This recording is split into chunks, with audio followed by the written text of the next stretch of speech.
he is, and he is right up against that wall, but he made the pass. Oh, trouble. Hard, and the wall goes William Byron noses in heavy. Byron went in hard. Matt Kent's has piled into Byron right to the 14 car right at the end there. 24 sitting down here on fire. 37, the 1. That was a huge wreck. Oh boy, they're 4 wide there. Byron on the bottom. He just gets loose underneath he just the 14. starts spinning out, gets into the. Man, it just. Oh my gosh, the car almost went over. Just hooked, nosed in. How many times have we seen a car land on top of Ryan Newman? Ryan Newman? Yeah. I mean, that's 2 or 3 times I can remember. Look at Kevin Harvick, just missed this. Oh my, how close was that for Harvick? And for Kurt Busch also, maybe a little damage to the right side actually from the 14. Not a great restart here as Ryan C gets off to a good start, and now they're 4 wide going into 1. That's it. Oh, and around goes the 7, hard into the outside wall. Buddy, hang on, hang on. On the apron, the 21 of Anthony Alfredo was into the wall hard. He's upside down, sliding through 1 and 2. Take another look at it. Focus on that bright red or orange number 7 back here. That's kind of where the whole thing starts. And normally you think you're going to get down here and you're going to slide up into the racetrack, but he just never had a chance to. Allgaier just kind of, I think, needed to give that spot up and get out of the throttle, but knowing there's a race win, if you can make it work, maybe ahead of you, just chose to stay in the gas. And look at this car. It gets up on its side. It's sliding. You know, these cars have roof flaps that design them to stay on the ground when you see a high speed rollover at, say, a restrictor plate track.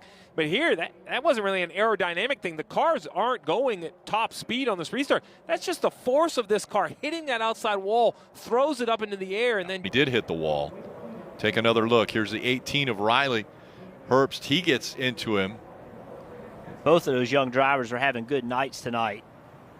And when you see a car gets upside down, Jeff, it takes me back to the technology we don't talk about so much. You know, from a 5-point to a 6-point to a 7-point seatbelt harness, all of those points that are added are down around your hips and legs for this reason, to keep a driver pulled straight down in the seat so they don't go up when a car gets upside down. That's a big impact. I mean, obviously it's dramatic when he rolls over, but as you said, Steve, the impact is what rolled him over.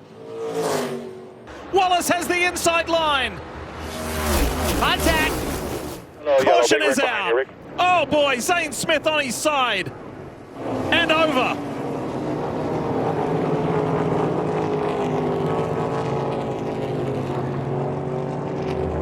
Red flag because of this wreck. 42. John Hunter Nemechek just drives into the left rear quarter panel with Zane. Zane climbs the wall. He gets on the left side and just rim rides it all the way around. Not sure I've ever seen that before, Steve. No, it reminds me of Brad Keselowski decades ago at Fontana and Xfinity cars. The only time I remember, and then when it finally gets perpendicular to the asphalt, it's big impacts. Ty Gibbs involved as well. Saw him sideways through turn 4. Wow. That one there would have been just vicious. Oh yeah, violent, noisy. Unfortunately, the safety systems in these cars, not just the car itself, but the seat. The seat has head surrounds. It limits the movement of your head, so your head cannot get to the left side of the car. Watch this, it's really weird. Like Nemechek just gets in there, just gets into the left rear quarter panel, and then he just climbs the wall. Then Nemechek across the racetrack gets into Josh Berry. I don't know if Nemechek just misjudged the entry speed. Front right now with the 42. Oh, Whoa, trouble. Big crash. Danica Patrick and Joey Logano and Eric Almirola. Oh man, it looked like the 22 just got loose. I think that. Oh man, what a ride that Danica went on. Danica took a heck of a ride into the wall, and then the 43 just plowed in there. Yeah, he had nowhere to go. I think he committed to the outside lane. Patrick went for a wild ride and then got pounded again by Almirola. Mike, remember Joey Logano complained about his brakes early in the race. Boy, this is huge right there. Look at that car come up off the ground. That's a heck of an impact.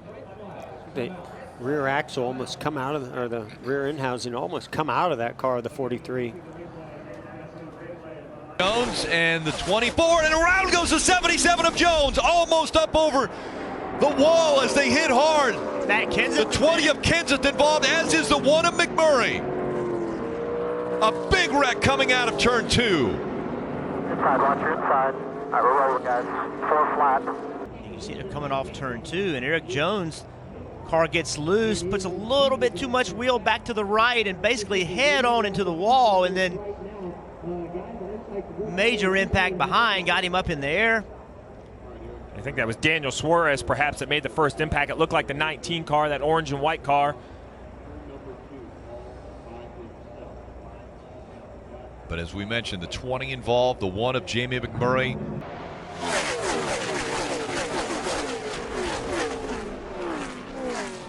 That hole opened up. You heard him go back to the throttle.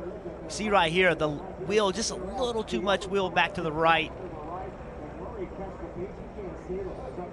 Daniel Suarez absolutely nowhere to go.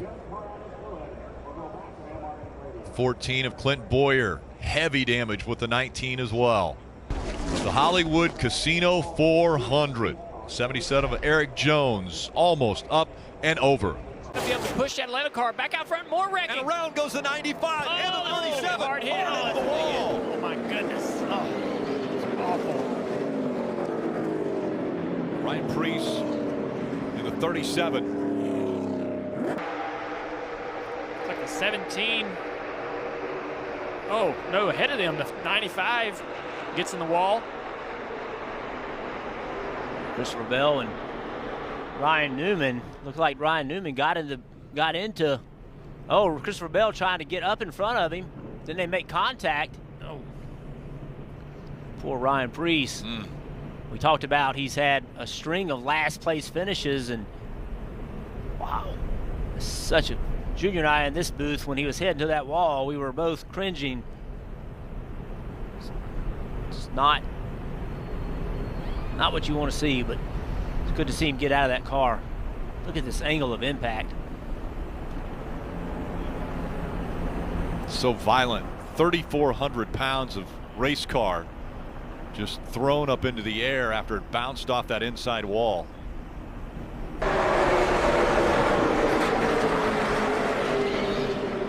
Byron side by side for second. Josh Balicki out of line. Oh, and that's going to burn up a valuable set of tires. Still green, full spring. Oh, we get the caution and upside down as Carson Quapple. Barrel rolling down the back straightaway. Oh, my goodness. How in the world?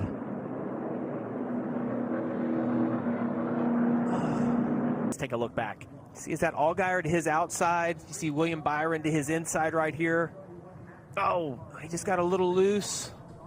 Oh, it's just the contact with the outside wall, and then Retzloff hit him in the rear, and you just don't see that very often at a track of this size, but get a little bit of air under the car, and then you're just along for the ride as those tires start to bite. That's what creates the roll. And you see all the flaps that deploy there to try and keep that car on the ground, but when he gets hit by Retzloff there at that angle, the air gets underneath and sort of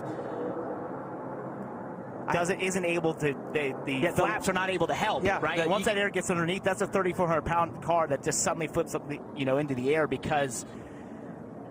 and it looks almost weightless in some respects. Side down and began the roll, that he wasn't contacted by anyone else, because so many times, especially when you're this close to the restart, traffic is there and drivers simply have nowhere to go. Luckily, no one else hit him when he was flipping and rolling down the back straightaway.